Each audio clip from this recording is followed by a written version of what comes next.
We've got our first look at what Robert Pattinson's The Batman will look like in the upcoming Matt Reeves DCEU film. And if you think I can't punch out 10 minutes of content based on this very small amount of footage, you're wrong.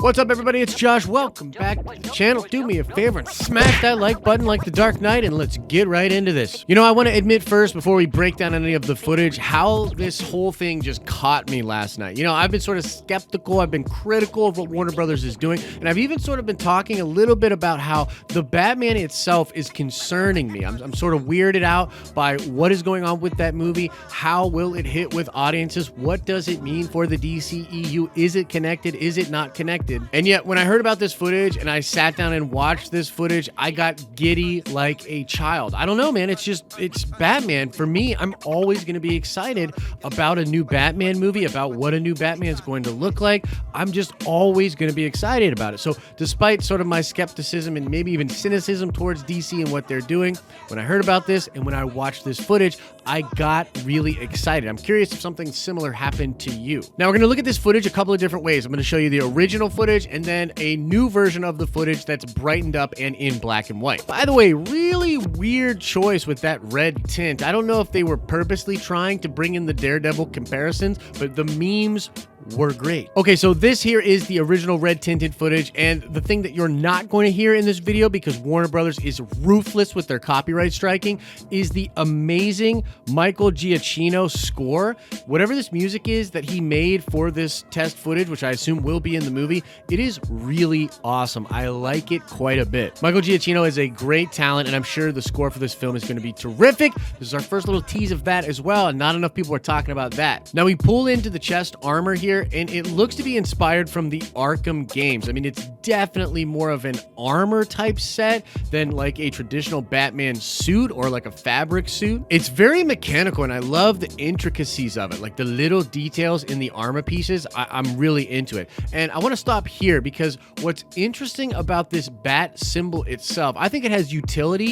I think a lot of people see this as something that could perhaps come off of his chest, maybe similar to what Spider-Man has with the little drone that comes off of his chest. But there are a couple of people that are attached to the production of this film that have suggested that what this is the gun that Joe Chill used to kill Bruce's parents, and Bruce took that gun and sort of melted it and reworked it so that it became the bat icon for the symbol on his chest. Now, if that's true, it's really cool, and I actually think it's going to pay homage to Detective Comics number 1000, in which Kevin Smith wrote a very similar story, where Batman in the comics takes the gun that Joe Chill used to kill his parents and he melts it down to sort of create a body armor. It's like a symbolic thing going on there. This piece of metal, this hardware that was a weapon that took so much from him, he's literally repurposed it to protect him. It's very symbolic, very cool. So I hope that's true. I hope that's what is going on with that bat symbol on the armor piece for Robert Pattinson. I even like the way the shoulder pad moves, and I know that's a really weird thing to focus on,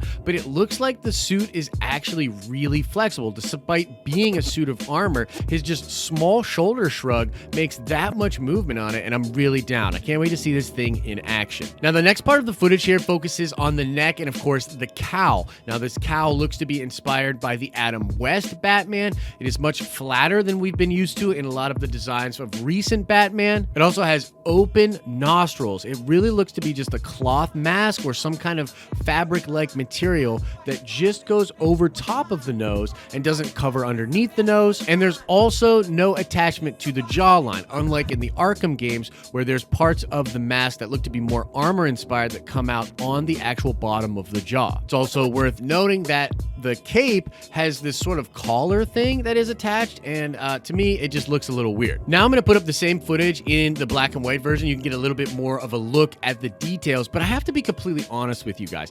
I'm really excited about this. This footage looks really good, but I must admit that the cowl itself is not that exciting for me. In fact, earlier today on the Den of Nerds Live, you should totally be checking out. Why aren't you watching the Den of Nerds Live? The morning streams are absolutely terrific. They're really great content. What are you doing? But yeah, in the live stream, I coined this new Pattinson Batman as the Butterface Batman because I like everything about this design, Butterface. And it's, for me, it's not that I don't like the Adam West design and sort of the more flat, face of this mask, that's totally fine. But to me, it really looks like it's out of place, juxtaposed against the Arkham Knight sort of armor set that looks to be on the rest of his armor. And I'm not a fan of the collar on the cape.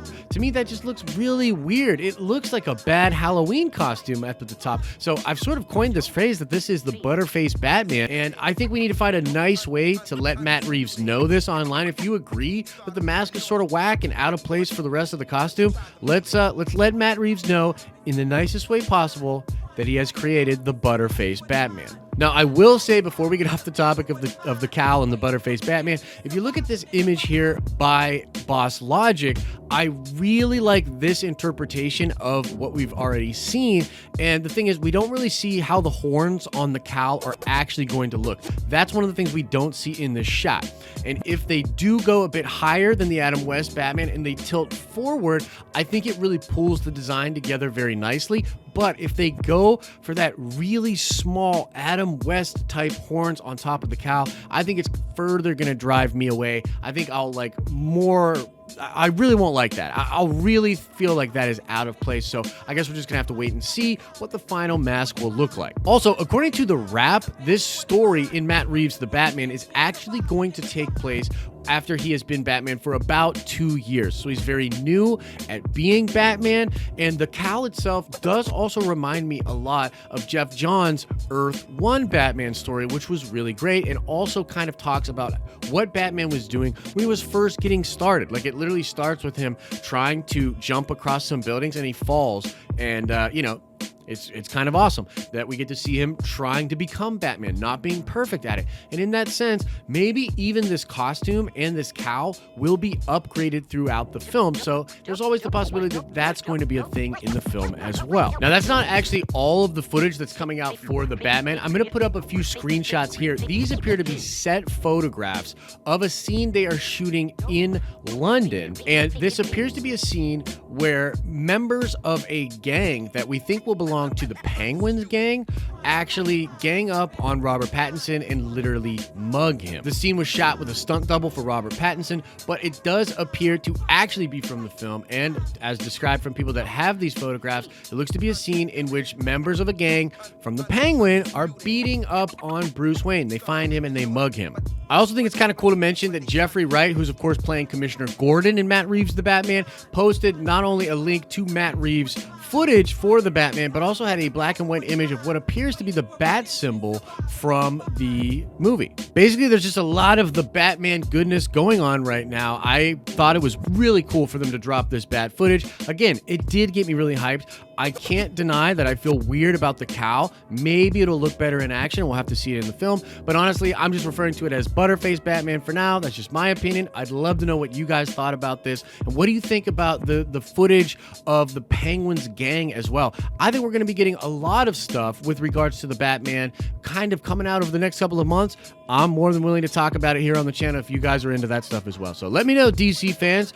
Are you okay with watching some DC stuff over here at the Den of Nerd? And now let's shout out Victor Ortiz. Yes, indeed, the hyenas that Harley has in the comics are named Bud and Lou. So shout out to you, Victor. Now let's ask another nerd card question before we get out of here. I want to know, what is the real name of the Penguin in the comics? It's a pretty ridiculous name, but perfect for a character that goes by the alias of the Penguin. But the question remains, what is the real name of the Penguin in DC Comics? Answer that question in the comments section below. As I always say, hope you're having an awesome and a nerdy day, and I'll see you in the next video.